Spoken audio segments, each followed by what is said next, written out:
everyone! Welcome to Apex, the more you know. I'm Ashley, the app scientist, and today we are going to determine the unit cell of your crystal. How can you do that? I will show you step by step. Let's zoom into my screen. In Apex, after centering your crystal and filling in the sample information, go to Evaluate and then Determine Unit Cell. On the far right of the screen is a workflow tree. We will be using each option from top to bottom in manual mode. First, click on Collect Data. Here you are given a few choices for your unit cell scan.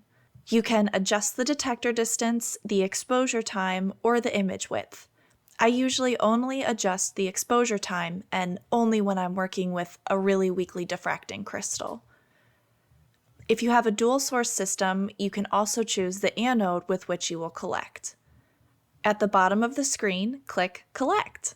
This will start a 3-minute unit cell scan, which will collect 180 1-second, 1-degree frames. Once the data collection is done, you will be brought to the Harvest Spots page. Here you can change the I/sigma ratio of the spots to be harvested. When you change these values, the overlay circles on the image viewer will update to show you which spots on the visible image would be harvested at that I/sigma value.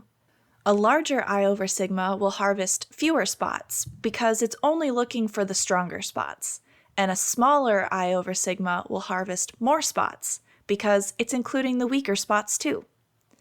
If you have weaker spots, try to lower your value to about 5. I wouldn't go lower than 3. I rarely ever change my value to more than 10. I don't want to ignore any data. Click on Harvest. This will find and harvest the spots in your image with a signal-to-noise ratio larger than the value we put in that box. Ideally, you'll have more than 80 reflections, although this is very sample dependent. To see your reflections plotted in 3 dimensions, click on the View Reciprocal Lattice plugin over on the left side of the screen. Here you can see how these reflections relate to each other and line up in their beautiful lattice planes. This is a very powerful tool for diagnosing problems, and we will talk more about this in another video. Go back to the Determine Unit Cell plugin and click on Index, and click Index again to find a relationship between your reflections. Have a look at the HKL histograms on the right. You want as many reflections as possible to be within that tight standard deviation of 0.1, and even more percent of your reflections within that 0.2. These look great. We are going to choose the method with the higher score value. It is automatically highlighted and selected for us. Both of the mathematical methods came up with similar results. This is a good sign. Click Accept. Now that we have a rough idea of how these reflections are related, we're going to refine the lattice parameters a little bit and determine the standard deviations. Keep an eye on those RMS values. We want to click on Refine a couple times until they converge. The smaller the number, the better. Click on Histograms to have a look at the H, K, and L deviations. You want there to be one main red line on the far left, and you want the second line on the right to be very, very small. The 3 blue plots on the right can tell you how well your crystal and the instrument are aligned. You want them to look like Gaussian curves centered around 0. Now click Accept. We're going to skip the Domains tab for now and save that for the twinning video. So go to Bravais. This is going to give us, in green, the Bravais lattices that our data fit best. The most likely option will be highlighted. Pay attention to these figure of merit values. If this value is significantly lower for the orthorhombic option than it is for the monoclinic option, you might want to consider collecting your data in a lower symmetry, just in case. Here, I am happy with the orthorhombic P choice, both due to the 90-degree angles and the high figure of merit. Choose one and click Accept. Now that we have the constraints of the Bravais lattice, we are going to refine again. Click the Refine button. Here we will click Refine a couple more times until these values converge.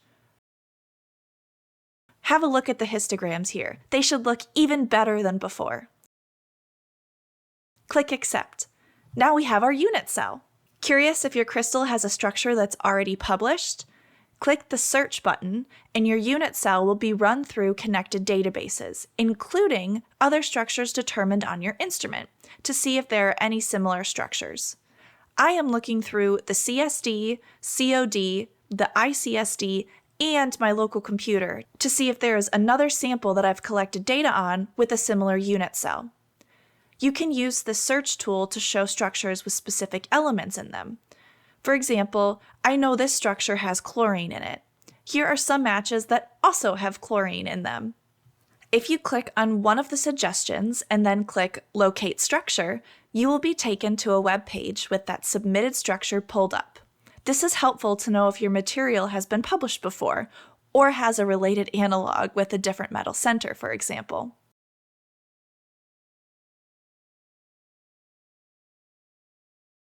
Click OK to close out. Another way to move through each of these steps would be to use the arrow keys at the bottom left of the screen. For example, if I go back to Bravais, I can click on the right arrow to go to the next step. I can click on the left arrow to go back to the previous step. Or I can click on Finish to automatically go to the end. If you want all this to be done for you, you can use the automatic mode on the left instead of the manual mode. This will run through each step for you using the default options, even collecting your unit cell scan. If at any point during the manual process you decide you want to switch to automatic mode, you can click Finish and the following steps will be completed for you. In this case, we will harvest reflections, index them, determine if we have a twin, decide on a Bravais lattice, refine, and search for related unit cells. Wasn't that easy? What a powerful streamlined software with an easy-to-follow workflow. If you're ready to experience the power of Apex for yourself, you can go to brukersupport.com to upgrade.